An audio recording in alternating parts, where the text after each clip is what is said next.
appropriate to do like the, I can't do a Vincent Price impression. Oh, right. But like, something sinister. Good evening and welcome. Good evening. To our Emporium of Doom, also known as the provisional cast-on from earlier in this. Oh my gosh. Yeah. Is that good? I think that's good. Yeah. We're just going to vamp a little bit while Caitlin makes us look good. Yeah, we look good. Yeah, so welcome back to week 4. Week 4. What? Week 4. God. So this is the second last week of the Love Note. How time flies when you're having fun. It really does. Also, that went by very fast. It did. Yeah. Well, I guess we're getting the hang of it. I guess so. We're all getting the hang of it. Yeah. We're all getting the hang of the Love Note. Mm-hmm. Oh, that's what we need. We need a Love Shack reference. Oh my gosh. Love Note. That would be Oh, that's how you get binged by big music. That's right. So here we are. So we are knitting the Love Note sweater. As Caitlin said, this is week 4. So if you're here and you haven't cast on yet, go back to one of the earlier ones. We definitely the phone is dipping in a Benny Hill style. That's fine. So week 4. Oh my god. I think we just need to tighten something. You know what? You know what it is? It's because it was a relatively painless process for Caitlin to set up the live stream through the app. So this is the universe reminding us. How's that? Too high? It's a little high. Yeah. That works. We'll see how long it lasts. Okay. Good time. It's a retro vibe having the phone drop on us. Throwback energy. I'm trying. So last week we talked about the raglan shaping. Yep. To sort of fill out the rest of our upper part of the sweater, get us to that underarm part. We talked about separating the sleeves from the body. And now, tonight, we're going to talk about the body. The body. Which also sounds like, oh no, I got pen on my hand. Which also sounds like it should be something from a horror film. Yeah, we're getting into the Halloween. Yeah. Yes, we're Halloween Frankensteining it. So we were going to talk about a few things with the body. So one of them was length options. Yeah. So I believe the pattern is originally knit as a cropped. There are, I think, 2 options. I will pull the pattern up right now on my phone. I am pretty sure that the main picture on the front is the cropped length. Is it now? Yes. And then there's also an orange version that is a little bit longer. So much like the ranunculus, you can knit this sweater to be whatever length you would like. So the one that I showed last night was a cropped length. We're shrinking again. That's okay. I think it's gonna stop. Okay. At a certain point. I have faith in you, and you have faith in it. So you can knit it cropped, like the one that I was wearing last week, or you can knit it down to a full length. You could do like what's lower, hips. You could do a hip length if you wanted to. Yeah, the cropped is nice for dresses. If you wear a lot of dresses, it looks really cute. Or like an overalls dungaree moment. Yeah. Where the fabric is kind of tucking out above where the... Oh, it's a little bit cold for that, but that's no, cute. but above where the overalls sit. Or like high-waisted pants. Yes, exactly. Yeah, those are back. Over a button down for it, yes they are. And so are the low-waisted. God. Yeah, no, that's not happening. No. If you want your crop top to look extra cropped, wear it with a low-rise jean. So just talk first. I am just gonna keep vamping and go every which way. Right. So you got your cropped option, and then you have your longer, obviously custom length to fit your body. Yeah. Okay. Are you sure we don't want to at this point put something underneath? Yeah. And so the interesting thing, though, there we go. We are trying to roundabout get ourselves around to this point. In addition to the fact that you can knit all these different lengths, you can also add optional short row shaping. There we go. To lengthen the back of the sweater a little bit further than the top, and that is really neat if you would like a bit of a high-low. I call it a moment, but I feel like it's about 10 years old if I call it a high-low moment. Yeah, so you'll... That's very like Stacey London. Yes. Yeah, they're back, by the way. Okay, we're getting way off tangent here. Yeah. So you can have a high-low sort of situation going on as well. The short rows are an interesting point of discussion. Yeah, and so we have a video about short rows in relation to the, what's it called? The Felix? Was it the Felix or? Yeah, Yes. it was the Because Felix. I had COVID when we were doing short rows and you had to film. That's right. Yes. So I will put a link to that in the description here so that you guys can find it. But basically that explains how, like, what is a short row, what short rows do. And essentially you're just creating a little bit of extra fabric. Yeah. So instead of knitting the whole thing in the round at that point, you're going to do a little bit of knitting back and forth. Exactly. To kind of build a little like slice of extra fabric. Yeah. Yeah. And you'll see that often if you've knit socks before. Sometimes the heel option that you can do is called a short row heel, where you add a little wedge of fabric. And like Caitlin said, you're just adding depth or more rows in one section as opposed to the whole thing. And the pattern is using the method for short rows called wrap and turn. And that is the method that Caitlin demonstrated in that previous video. Now, when I knit the sample for the shop, I use German short rows because I do not have the wherewithal to do wrap and turns anymore now that I've learned how to do German short rows. So you can substitute if you so desire, but you'll have to go back through, I think I might have done it on the Felix week 3 when you were sick. Right. The cursed knit along. And I think we've also done the German short rows with the ranunculus. We might have done them, I can't remember, with the reunion. I don't think we did it with the reunion. Okay. We did it with socks. Yeah. Yep. Yeah. So the technique is the same. It's, you are basically, It's just a variety of resolving it. Okay, and so why do we need to make sure that we actually do a special method instead of just knitting back and forth? Is because every time you turn, you might leave a little bit of a gap. And if you leave a gap, then the gap will turn into, I think, a stable hole. It'll be like a yarn over. Yeah. But you'll have unintentional lace after every row that you've added that extra increased fabric. So what you want to do instead is find a method to resolve that, to close that gap. That's where wrap and turn, German short rows, there's Japanese short rows, there's a whole book with a bunch of techniques of short rows. A whole book. Yeah, I remember I definitely flipped through it on a really slow work day. Oh my gosh. That's hilarious. Yes, and I think the library might have that one too. So, but the most common I think that you will probably see out and about in the world is the wrap and turn and the German short row. Right. Yeah. I feel like we're unhinged this evening, but that just falls into my plan of sinister Halloween vibes. So I guess maybe, does anyone have any questions about short rows or the length of their sweater? If you knit it longer, obviously you're going to need more yarn. So keep that in mind. Does anybody have any questions that are not related to why the camera keeps falling down? Does anyone have any questions?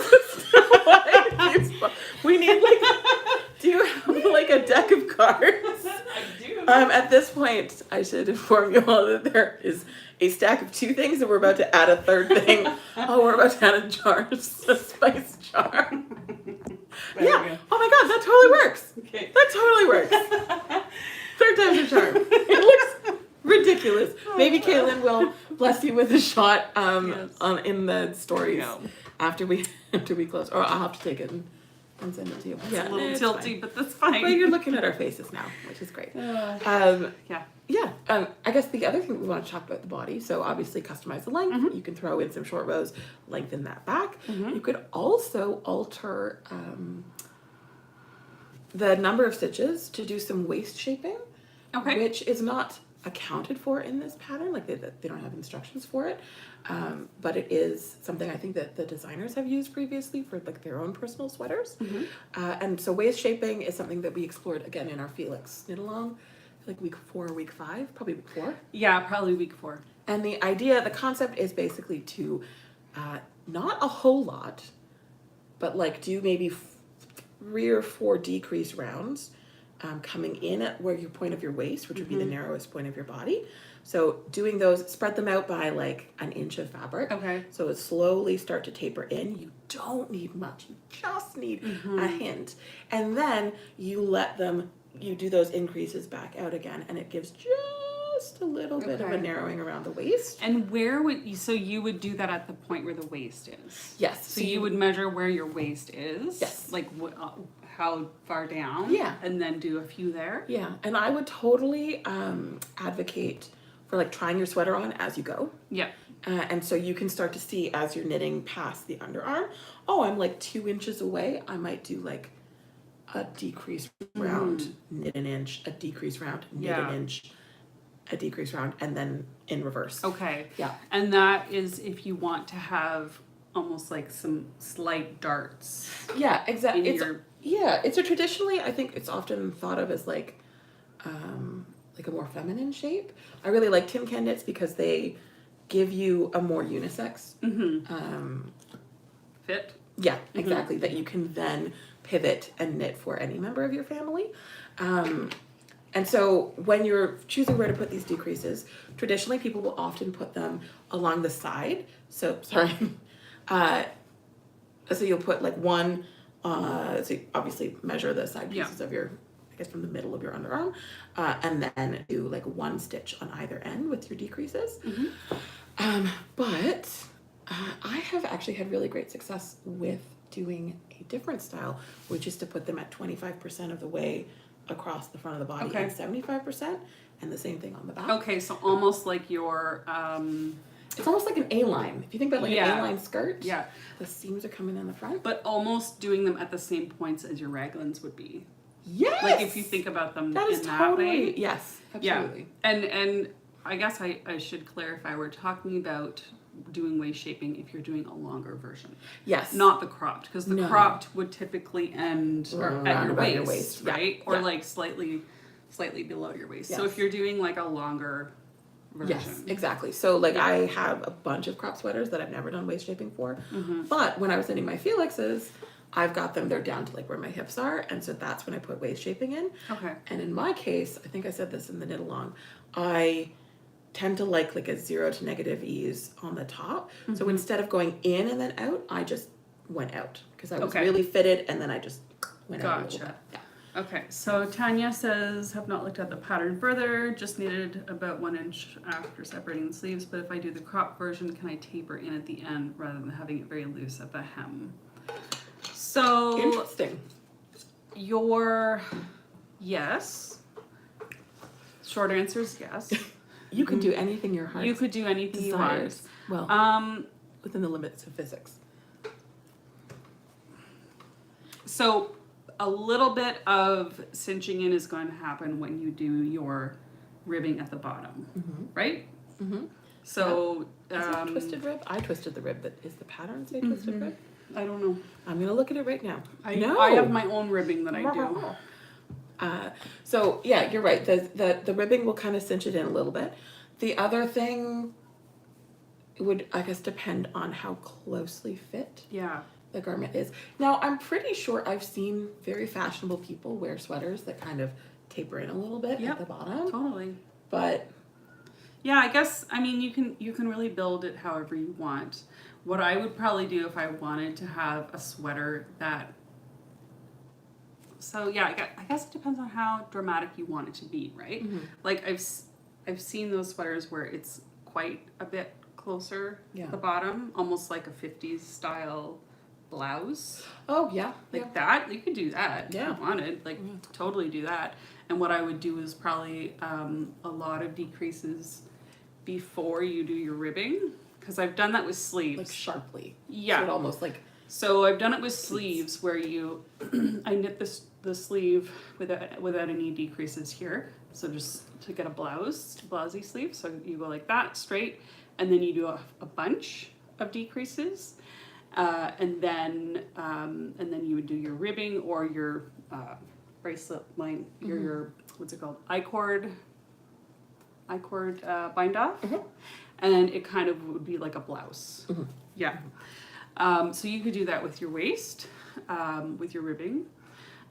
You could also just do like some slight decreases to make it go in a little bit more than the ribbing. Depends on how dramatic you want it to be. I would definitely put in a lifeline.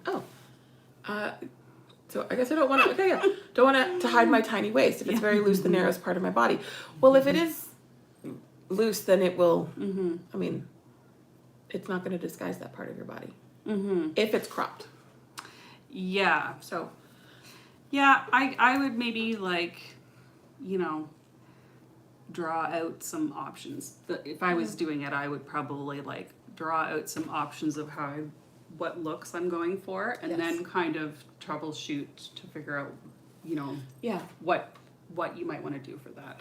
Yeah, put in a lifeline. I don't remember if I just said that. I'm a bit spacey today. Put in a lifeline before you start doing any sort of dramatic. Tanya says lifeline. Yeah. Yes.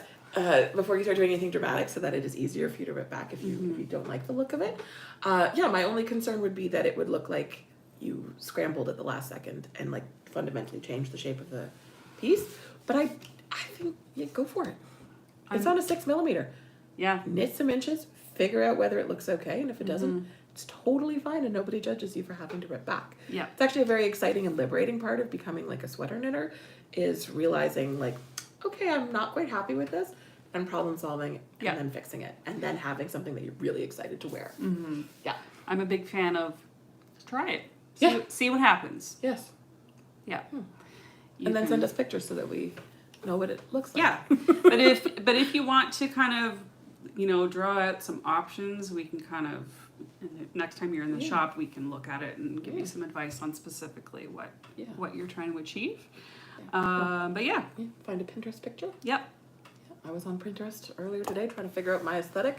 I am your aesthetic nowhere closer. I think I'm too old for figuring it out. Yeah. Yeah. Okay. So any other questions about the body before we talk about the rib? Because we sort of hinted at it. Not yet. Not yet. Okay.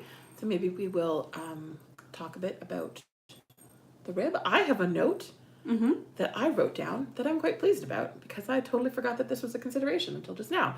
My question is, why do we switch needle sizes for the rib, Caitlin? Why?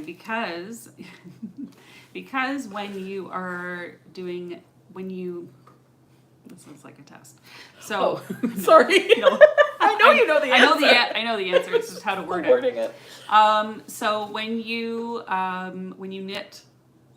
knit stitches versus purl stitches, there's usually a difference in your gauge, right? And so ribbing, you're knitting both knit and purl stitches. So ribbing will come out a little bit larger. Yeah, it tends to stretch. It stretches. Yeah. So going down a needle size will kind of help to make it more even with your piece. Yeah. And so in this case, it's more of like an aesthetic thing where they generally want you to have the piece end like this instead of flare out the bottom due to the ribbing being looser. But it's often like a functional thing when you talk about socks or mittens or hats or even sleeves where the ribbing, you want it to be definitely smaller so that it cinches in, holds its place and so forth. But in this case, we don't, unless you're Tanya, we don't necessarily want the ribbing to come in. So you do have to go down, I think, to a 4.5 from a 6mm. Yeah, something like that. So it's a considerable jump down. Yes, and Tanya also does that for her socks. Exactly. Her socks, yeah. It just makes it a little bit snugger. But like you're saying, it's more aesthetic for this purpose. So well, and actually, as we're riffing on this idea of bringing in the waist line of this sweater, sort of combining what you were saying about doing the 50s, so like a dramatic decrease before the ribbing, and doing some thicker ribbing too, instead of the inch and a half that is in the pattern, doing a little bit more so that it sort of really sticks like a wider band of it. Yeah, okay. Exactly. Yeah. I feel like that's kind of a classic look as well. You could do that too. In this case, I think for this sample, I did twisted ribbing. So instead of knit one, purl one, I did knit one through the back loop, purl one. So I guess it's semi-twisted ribbing because I'm not purling through the back loop unless I absolutely have to. And if you, I'll show it up close if you can see. Can you put your hand behind it so you can see? Yeah, so the ribbing is a lot more, it kind of pops out a bit more. And the, what's it called? The purl stitches look more prominent. Like the purls between like, Oh, like the stretch in between each stitch. yeah. Yeah. So it just gives it a bit of a different look. Yeah. The twisted ribbing will not cinch in as much Mm-hmm. as well. So it is sometimes quite popular for like the hem of a sweater. In Tanya's case, if you do want it to cinch in, use regular ribbing. And honestly, 2x2 ribbing is going to cinch in the most. Okay. Yeah. Is that the most? Yeah. It has the most power. Okay. And I like the opposite. I like my sweaters to kind of hang away from my body a little bit. So what do you do then? So I do a broken rib stitch on all of my sweaters because I don't want it to cinch in at all. So broken rib stitch is, knit 2, purl 2 for the whole round, and then 1 row of just knitting, and then knit 2, purl 2 again. So you're alternating straight knitting and ribbing. I'm pretty sure I'm wearing broken rib socks right now. Yeah. And it does look slightly different than the ribbing on the neckline, but I'm okay with that. I like how it fits, and it just... I am wearing broken rib socks. So it still looks like ribbing, but it doesn't... it lays more flat. Yeah, it almost is It like doesn't garter in scrunch between the ribs. Yeah, so that's kind of my go-to, and I find it very helpful. Okay. And then you have to do purling less. It's true. If you don't like purling, Yeah. you get to skip a row. Mm-hmm. Yeah. Yeah. And so, in general, if you want to do more ribbing, you're more than welcome to. I usually do about 1.5 inches to 2 inches for most of my sweaters, so this is a little bit shorter than I'm used to. But on the flip side, especially if you're using something that's got the mohair in there and you're doing that sort of light and airy, I think it can totally work with a small amount of ribbing as sort of that ethereal look that you're going to get, especially if you look at the sample pieces. It just almost is there as like the piping around a cake. Yeah. Yeah, just a little of pizzazz. A little decoration. Mm-hmm. Okay, so... Oh, and I guess just generally, if you've never knit a sweater before, we usually put ribbing or something on the bottom so that it doesn't curl up on you. Right. Yeah, because stockinette will just inherently curl Exactly. on its own. I wonder if anyone has done I-cord on the bottom. Because sometimes they do I-cord on the wrist sometimes. Yeah. And it makes a nice blousey kind of look. And I wonder if this is just me like We're riffing and thinking about it, but would it stretch enough? Because when you go to put your sweater on, right, you need it to stretch and it might be too tight, right? I have a It'll solution. look cute. I have a solution, sir, because I have lived this. It would look so nice. I knit a sweater and then I was like, oh, I want to put like mustard contrast for the Right. sleeves and for the neck. And so I did a I-cord bind off and it was I can barely get my head through it. That's Right. fine. But there was a stretchy I-cord bind off. Ooh. Fun fact. Okay. So, and basically what you do is you sort of add in a yarn over, I forget where, but you add in a yarn over while you are working those stitches Okay. so that there's a little bit of extra yarn in there that can pull when you're stretching. So yeah, you totally could. I would absolutely recommend a stretchy I-cord bind off for any part of a sweater over a regular I-cord. For bind sure, off. for sure. Yeah. Well, maybe I'll try that sometime. Yeah. Because I really like how that looks. Yes. Yeah, like on the sleeves. Yeah. It's If really you don't know nice. what we're talking about, it's like, well, I-cord is almost like what comes out of those like French knitters or knitting dolls, except it's like I can part of grab your a piece. I can grab a sample. Okay, I will. Because I think that it would be good to do on the sleeves. Yes, Might be cute. yes, it would. And you would not have to rib before that, just as an FYI. But you do want to make sure that you've got enough fabric that can easily fit over your hand, and you'll want to make sure that when you do that stretchy bind off, again, that it will fit over your hand as someone who has to take her glasses off every time she tries to put on that I-cord neckline sweater. Caitlin has, a very pretty shawl with I-cord edging. So Faustina knit this for me for the gift exchange so last nice year. of her. So I-cord is this nice like clean edge that is This is a Sophie scarf. Yeah, it's really Yeah. nice. And so I-cord does have a little bit of stretch to it. But not enough. But for not putting over enough. your head. No. Learned by my mistakes. Yeah. But yeah, I think that could be really fun to do for 100%. like your neckline. Yep. Maybe the hem. If you're looking for the opposite of what we were ribbing talking along. about beforehand, where you don't want it to cinch out, where you really want it to be out and billowy, I would say because there's just like a little bit more fabric sitting there than just like a regular bind off stitch, that you would have, like it would be not. It's not that it won't be flexible, but that it'll probably like hold its own just a little bit more. Right. So it would kind of keep that space around your body as opposed to cinching in like the ribbing. Yeah. Okay. Maybe I will try this on a future sweater. Yes. Yes, a Chanel vibe for sure. Yeah. If you used a different color, yes, totally. Yeah. All right, and then bind offs. So we talked about I-cord. Just generally, go for something a little bit stretchy. I think in this one, I usually follow the pattern when I'm knitting a sample. It says bind off all stitches very loosely, and I know myself fairly well. I'm pretty sure I would put these back on a 6mm and bound off in pattern. So I knit one, purl one, knit one, purl one. You're pulling them over. Right. But by putting it on the bigger needle and trying not to do like a death choke on the yarn, Yeah. then you keep it from shrinking in too much. Right. Yeah, I do something like that too. Just like, I just try not to do it too tightly, but there's no special bind off. No. Be aware. So I think we've talked about this in previous knit alongs. Things like the, what is it? Jenny's surprisingly stretchy bind off can flare a little bit. Yeah. So like really great in situations where you absolutely need to not cut the circulation off. So I'm thinking like the cuff of a sock. I use it for my socks, the Jenny's. Absolutely. But it does flare out a little bit when the socks are not being worn. When they're worn, it's perfect. Exactly. So depending on how much extra ease you have, if you're not holding that line out, then it might just flare out a little bit at the bottom. Yeah.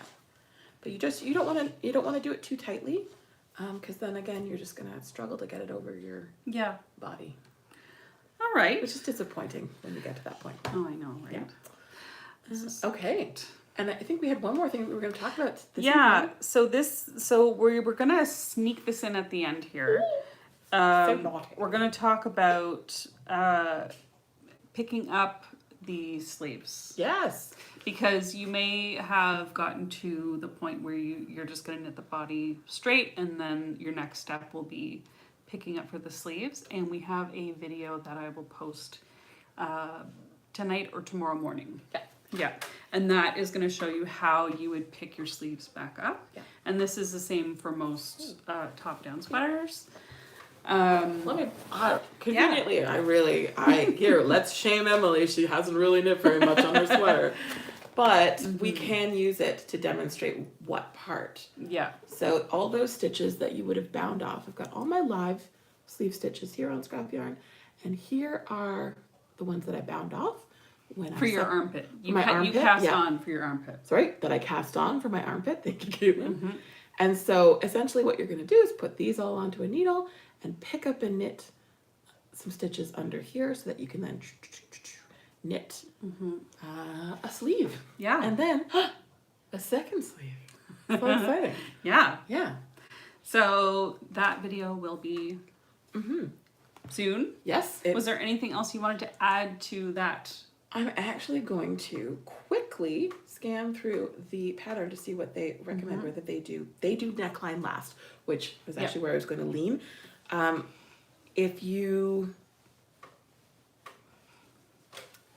it's something that I'm exploring with the different sweater that I'm knitting right now about whether it is better to have the neckline done so you can see how far to put your sleeves versus, in this case, the neckline is what holds it together, as per what they said, and the pattern, and so you want to make sure your sleeves are all done so that you can just get this last bit perfect.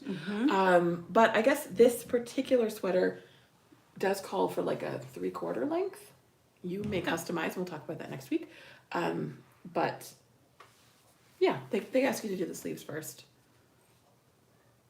Okay, before the neckline. Yeah. And it could be either one. Okay. So it's like, I'm just trying to remember what I did this summer. I'm like, I'm pretty sure I like vengefully knit the sleeves last because I hate flipping things around and having sleeves hit me in the face as I'm turning my knitting. But considerations. Okay. So Laura says, do you recommend a regular bind off? Would you recommend an I-cord for natural fiber? Yeah, so I think so the I-cord, do it if you like the look. If you're just looking for the regular standard bind off, then a regular knitted bind off in pattern, so knit one, purl one. Just do it loosely, throw it on a bigger needle. Yeah.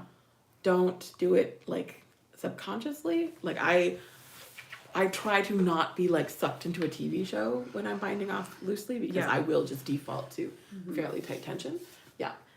Regardless of whether you're doing natural fiber. Yeah, and if you're just tuning in now, we did talk about choosing an I-cord bind off that is a looser one. Yeah. As opposed to like a regular one. Yes, stretchy. A stretchy I-cord bind off. Yeah. And I'm glad you figured out the lace. Yes. Yeah. Woohoo! Yep. It's I'm so impressed with everybody. It makes me so happy. Yeah. It is hard. I know sometimes when you're first learning a skill, it's frustrating to have to start over and it's frustrating, but I'm really glad you got there. And I think we also, as like makers, when we exist in that space where we're exposed to stuff that's like well made, or like we can appreciate the techniques, but if you can't quite get there without struggling, it's a really hard place to be, to have that appreciation but not be able to necessarily click your fingers and have it done. So like, well done everybody for sticking with it. It's fantastic. Yeah. Okay. I think that's all we were going to talk about this evening, unless anybody has questions. We'll give it a second. Yeah. But yeah. I'm going to take a picture really quickly of this, so that if Caitlin wants to share it. Yes. My setup here. Yeah. Stack of things. So Tanya says she had to do it twice. Yeah, it happens. Yeah. It totally happens. And Barbara says she worked on the neck today and 3/4 length sleeves. Nice. Yeah, that's nice. Yeah. Laura, it's going to depend on your own personal preference, and we'll be talking more about the sleeves next week because we can talk about a couple different varieties. That's what I like about this pattern in the ranunculus, is you can kind of make it your own, and many people do. Yeah, and you can, if you want to get ahead and work on that, you can look what it says in the pattern. Yeah, it'll tell you. It'll probably give you like the number of inches as opposed to number of rows. Yeah. Okay. Yeah. All right. Awesome. That is fantastic. Thank you, everybody, for joining us in our slightly unhinged Wednesday night. I'm on vacation. Yeah. Okay. We will see you next week. Yeah. Oh, one more question. Okay. Yes. Yes. Lifelines, so you can make it shorter later if you want. Sleeves. Yes. Yes. Always. For sure. Lifelines are never a bad idea. No. Well, if you're doing them every other row, maybe it's a lot of work to be doing. But even then, it's not a bad idea. It's just a questionable one. Anytime you're going to try a new thing, let's say. Or experiment. Throw in a lifeline. Yeah. Yeah. Make your life easier. Yeah. All right. Awesome. We'll see you next week. Bye. Bye.